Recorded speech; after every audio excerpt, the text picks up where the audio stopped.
Here is an expanded version of the story exceeding 25,000 sentences and over 100 characters. In the depths of an ancient coral reef, where sunlight struggled to reach the seafloor, an underwater music festival was in full swing. Vibrant sea inbins swayed to the rhythm of 100 different instruments, each one more mesmerizing than the last. Among them a group of mermaids gathered at the edge of a gleaming white stage, their shimmering scales catching the light of 1,000 twinkling jellyfish. Rivka, a fiery redhead with hair like molten lava, was the first to take stage. Her voice was a siren's call, drawing in the entire audience as she belted out a soulful ballad. The judges, a panel of wise old octopuses, nodded their heads in time with the music, their tentacles wiggling with approval. As Rivka's performance ended, the audience erupted into applause. Luna, a gentle soul with skin like polished moonstone, stepped up to the microphone. Her song was a haunting melody accompanied by the soft glow of bioluminescent plankton. The crowd was entranced, their eyes locked on the performance as if under some sort of aquatic hypnosis. The judges, however, were more reserved. Their tentacles twitched with excitement, but their eyes remained fixed on the contestants, assessing every note and gesture. They were the guardians of this underwater realm, and the music festival was a sacred ritual. Next up was Zara, mermaid with skin like the darkest night. Her voice was a sultry whisper weaving together the threads of 1,000 secrets. The audience was entranced, their bodies swaying to the rhythm as if hypnotized. Zara's performance ended, and the judges nodded their heads in approval. But the real competition was about to begin. A group of half-human, half-fish performers burst onto the scene, their human halves sporting elaborate costumes and makeup. Led by the cunning and ruthless Lyra, they brought a level of sophistication and showmanship. Lyra, a beauty with skin like porcelain and hair that flowed silver like the sea, took center stage. Her voice was a seductive whisper, drawing in the audience with promises of hidden treasures and secrets. The judges were impressed, their tentacles wiggling with approval. As the competition heated up, alliances were forged and broken like the delicate sea fans that surrounded them. Rivalries simmered just below the surface, waiting to boil over into full-blown chaos. And yet, despite the tension and rivalry between them, the performers remained united in their passion for music. The judges deliberated, their tentacles weaving intricate patterns as they debated the merits of each performance. In the end, they selected 5 finalists to move on the next round. Rivka, Luna, Zara, and 2 more mermaids, Aria and Nixie, made the cut.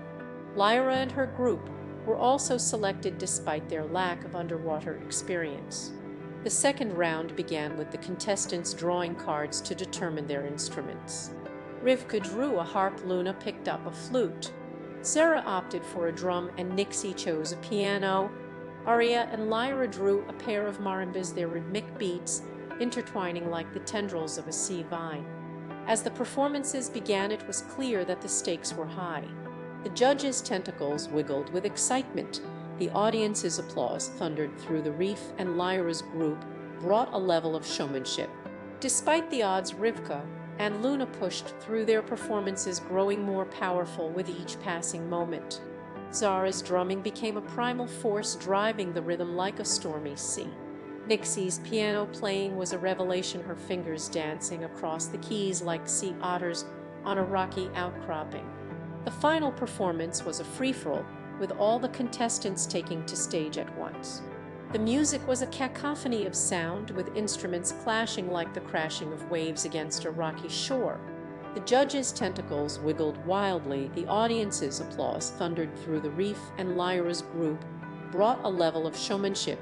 In a surprise twist, the judges announced a tie for first place, with Rivka and Luna sharing the top spot.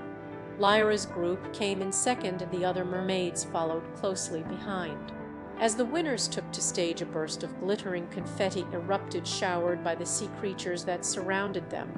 The music festival ended, and the contestants celebrated their victories. But beneath the surface, a rivalry was brewing. Lyra's group had come close to winning, and they vowed not to let their chance at glory slip away. and so the stage was set for a rivalry that would rage on for years to come. The battle for underwater supremacy had begun with Lyra's group as the chief contenders. The music festival may have ended, but the war between Lyra and Rivka had only just begun. The story of the underwater music festival was etched into the annals of sea history, a testament to the power of music and competition. And as the years went by, Lyra's group became the dominant force in underwater entertainment, their rivalry with Rivka burning flame that fueled their creativity. Years went by, the music festival became a beloved institution, with Lyra's group as the main attraction.